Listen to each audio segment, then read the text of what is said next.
আমাদের দেশে দুটো পতাকা ছিল, আর ডক্টর শ্যামাপ্রসাদ মুখার্জি বলেছিলেন এক দেশ এক নিশান, এক বিধান, এক প্রধান।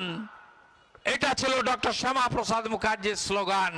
মোদিজি 370-35 হাঁটিয়ে দেশে দুটো পতাকাকে সরিয়ে দিয়ে একটাই পতাকা রেখেছে, যেটা আগামীকাল উঠবে প্রজাতন্ত্র দিবসে, জাতীয় পতাকা।